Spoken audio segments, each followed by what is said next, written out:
Now one of the solid banks takes us onwards, and the smoke from the stream makes a shadow above, so that it shelters the water and its borders. Just as the Flemings between Bruges and Wissant make their dikes to hold back the sea, fearing the flood that beats against them. And as the Padawans do along the Brunetto, to defend their towns and castles before Carinthia's mountains feel the thaw.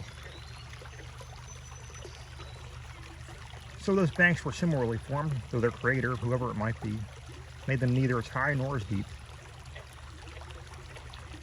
Already we were so far from the wood that I was unable to see where it was, unless I turned back. And we met a group of spirits coming along the bank. Each of them looked at us just as twilight men look at over under a crescent moon, peering at us as an old tailor does the eye of his needle. Eyeballed thus by that tribe, I was recognized by one who took me by the skirt in my robe and said, "How wonderful!" And I fixed my eyes on his baked visage so that the scorching of his aspect did not prevent my eyes from knowing him. But bending my face to his, I replied, "Are you here, Sir Brunetto?" And he,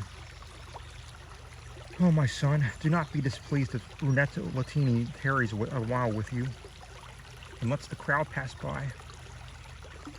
I said,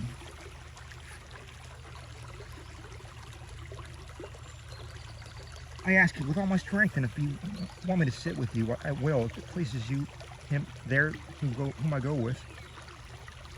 He said, "Oh, my son, whoever the flock stops for a moment must lie there for 100 years afterwards, without cooling himself when the fire beats on him.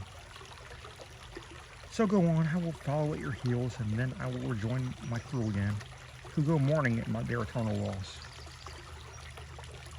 I did not dare leave the road to be level with him, but kept my head bowed like one who walks reverently. He began, "What fate or chance brings you down here before your final hour? Who is this who shows you the way?" I replied, "I lost myself in the clear life up above in a valley before my years were complete. Only yesterday morning I turned my back on it, and he appeared to me as I was returning to it. Guides me back again, but it is by this path." And he to me, "If you follow your star, you will fail to reach a glorious harbor, if I judge clearly in the sweet life. If I had not died before you, I would have supported you in your work, seeing that heaven is so kind to you. But that ungrateful, malignant people who came down from Fiesole to Florence in ancient times, and still have something for the mountain and the rock, will be hostile to you for the good you do. And with reason, since it is not fitting for the sweet fig tree to blossom among the sour crab apples. Past report on earth declares them blind, and envious, proud, and avaricious people. Make sure you purge yourself of their faults. Your fate prophesies such honor for you that both parties will hunger for you, but the goat will be far from grass.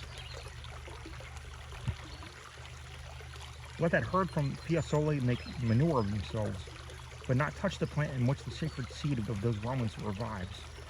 Who stayed when that nest of malice was created, if any plant still springs from their orchard?" I answered him, "If my wishes be completely fulfilled, you will not have been separated yet from human nature, since it is my memory, the dear, the kind, fraternal image of you is fixed. And now goes my heart, how when in the world, hour by hour, you taught me the way that man makes himself eternal. And it is fitting my tongue should show you what gratitude I hold, while I live. Will you tell me of my fate? I retain it with an earlier text from a lady who will know how to comment on it if I reach her. I will make this much known to you. I am ready for whatever fortune wills, as long as conscience does not hurt me. Such prophecies are not new to my ears, so let fortune turn her wheel as she pleases, and the peasant wheel his mattock. At that my master looked back at one his right and gazed at me, listening, and then said, "He listens closely who notes it." I went on speaking none less with Sir Brunetto, asking who are the most famous and noblest of his companions, and he replied, "It is good to know of some. Of the rest it will be praiseworthy to keep silent, as the time will be too little for such a speech. In short, know that all were clerks, and great scholars and very famous, tainted with the same sin of earth. Priscian belongs with that miserable crowd, and Francesco de Corso. And if you had any desire for such scum, you might have seen Andrea di Mazzi here, who translated by the servant of servants from the Arno to Vicenza's Baglioni, where he departed from his ill-strained body. I will say no more. I would say more, but my speech and my departure must not linger, since there I see new smoke rising from the great sand. People that I cannot be with. Let my treasure be commended to you.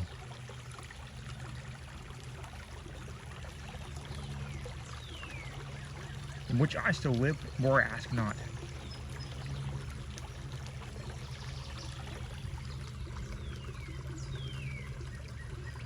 Then he turned back and seemed like one who runs from the open fields for the green cloth at Verona, and seemed one of those who wins, not one who loses.